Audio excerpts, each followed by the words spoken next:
Hey, Mikayla, how you doing? I've got your work up right here. And let me see, there's no written accompaniment here, so we'll just jump straight to the work. Okay, so first thing I want to mention is actually a presentation. Then I want to talk about announcements, and then we'll talk about spacing. So presentation, this is shot in a way that is creating some distortions. It's called keystoning. Basically, if you're going to shoot this and not use a scanner, what you want to do is really concentrate on getting this on a flat piece of a table.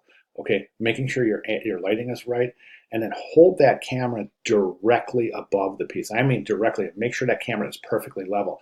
Otherwise, we get these distortions, and the distortions are this. It's kind of creates this kind of single point perspective where this side of the letters are kind of tilted this way, whereas this side are kind of tilted this way. And that's an illusion. That's a distortion caused by the camera not being held level. So you definitely want to follow those tips when you shoot your work. Okay, let's go ahead and talk about the announcements. At this point, I just want to mention that reiterate the importance of getting in here and viewing these announcements every week.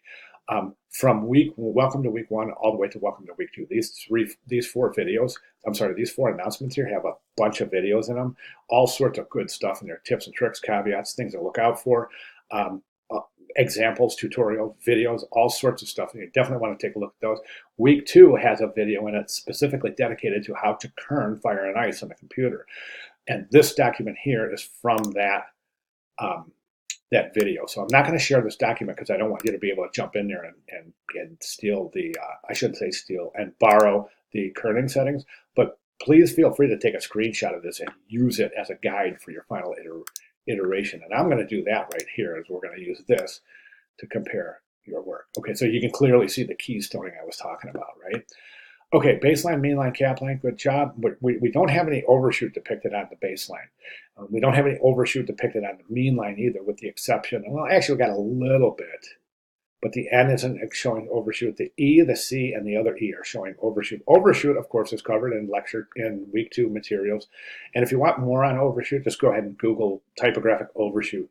And that describes curved letter forms as residing just a little bit below. They just come a little bit below the baseline and a little bit above the mean line for lowercase letters, a little bit below and I'm talking about curved letter forms. So a cap C, for example, the cap would reside a little bit below the baseline and then a little bit above the cap line. Okay, so you want to review overshoot and you want to depict that in your final iteration. I think your letter forms are really gorgeous. Some areas are a little bit inaccurate. You just want to pay attention to that in your final iteration, but for the most part, you're pretty good. Now, in terms of your spacing, letter spacing, there's some areas that are working out great, others need adjustment. Let's go through. I think the F and the I, that space is too wide. You want to close that down just a little bit right there. That's good. That seems to be pretty good as well. The space between the A and the N, I think we can reduce that a little bit. The space between the N and the D, again, we can reduce that a little bit. The ice is really widely spaced. I think that C can come in closer to the I, the E can come in closer to the C. Let's reduce that. Again, don't feel free to use this as your guide. You'll just have to take a screenshot for that. Okay, as far as word spacing goes, I think you're pretty good, but again, I think you're really wide here. So generally, I think you're too wide in your kerning as well as your word spacing. So these can come in here. We don't want any abnormally large spaces between here. We have those right now. Think about this. Take a look at this and see how we're able to depict this. The viewer can look at this and don't have to pronounce anything, don't have to enunciate anything, and it just boom, it registers as fire and ice, plain and simple, right? Whereas this kind of more registers as fire and ice because of the spaces. We don't want that. We want it to be recognizable. This is going to reduce the amount of saccadic jumps in the page, reduce the amount of eye movement, and make the typeset more comfortable.